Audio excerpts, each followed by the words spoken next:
انا هنا بحضر الغدا، وعشان ما اطولش الفيديو عليكم واجيبه من البدايه، واساسا والله النور كان قاطع فانا ما صورتش من البدايه، وعشان خاطر انتم ما تملوش. هنا معايا فرخايه غسلها كويس جدا جدا طبعا زي ما كلكم بتعملوها، ومقطعه عليها بصلايه. انا بحب ليه اقطع البصله، لو انا مش هحتاج البصله بحطها سليمه كده هون للشوربه، لكن انا بحب البصلايه فيها يعني هعمل الملوخيه، فبحب البصلايه تنزل في الملوخيه. المهم هنا معايا حطيت تبلتها بزعتر وفلفل اسود وبصلايه كده هو زي ما انتم شايفين، وادعكها كويس جدا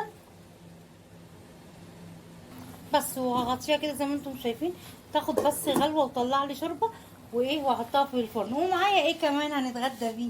معايا محشي. مرضتش والله العظيم اجيب بقى وانا بعمل الخلطه وبحشي والكلام ده كله، لا لا لا. انا هو والله العظيم والنور اساسا كان قاطع، حمدت ربنا ان انا ضربت القوطه بسرعه في الخلاط. هنا معايا بتنجان وفلفل. هنا بقى وطي على البتنجان والفلفل، اسيبهم بقى يتشربوا كده ونعمل حبه ملوخيه خضراء. الفرخه خلاص اهي دهنتها صلصه وهدخلها الفرن اهي زي ما انتم شايفين. دهنتها صلصه وسبت فيها حبه شوربه صغيرين جدا من تحت، قلت عشان ما تلزقش. هحط لها بقى معلقه سمنه فوق الوش كده وادخلها الفرن. حطيت الفرخه جوه الفرن، يلا نعمل الملوخيه. معايا هنا الطشه بتاعت الملوخيه، كزبره وسمنه وتوم. يلا بينا نعمل الطشه.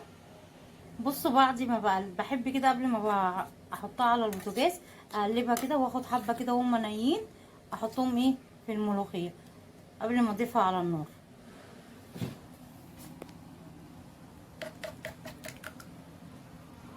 بتديها نكهه حلوه وريحه جميله.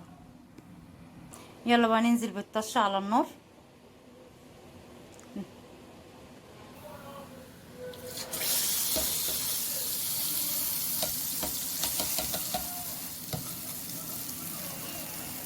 الفراخ خلاص طلعتها من الفرن زي ما انتم شايفين كده، بصوا احمرت ازاي.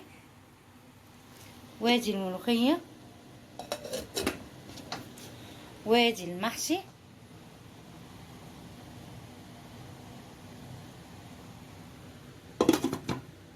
وادي حبه رز للي حابب ياكل رز جنب الملوخيه. انا كده الغدا بتاعي جاهز. اتمنى يا رب ان كلكم والله العظيم تيجوا تتغدوا معايا. ادي الملوخيه، وادي الفراخ بتاعتي بعد ما طلعت من الفرن، وادي المحشي. عايزه اقول لكم والله العظيم الاكل طعمه سكر. الملوخيه بقى ريحتها والطشه حاجه كده تحفه تحفه تحفه. بألف هنا وشفا لكل اللي هياكل، وبألف هنا وشفا برضو ليكم اكيد انتوا هتتغدوا.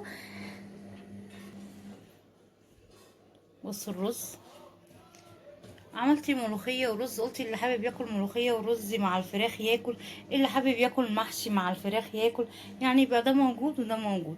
عشان عندي هنا في البيت فريقين، فريق بيحب المحشي وفريق بيحب الرز والملوخيه.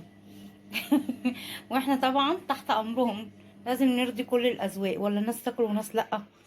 هي اولادنا كده متعبه، ربنا يهديهم.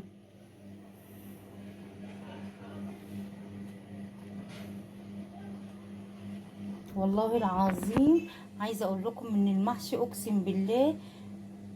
بصوا هو برد شويه، بصوا بصوا ما شاء الله. بصوا الرز مفلفل ازاي، بصوا بقى الطعم، اقسم بجلالة الله طعمه جميل جدا.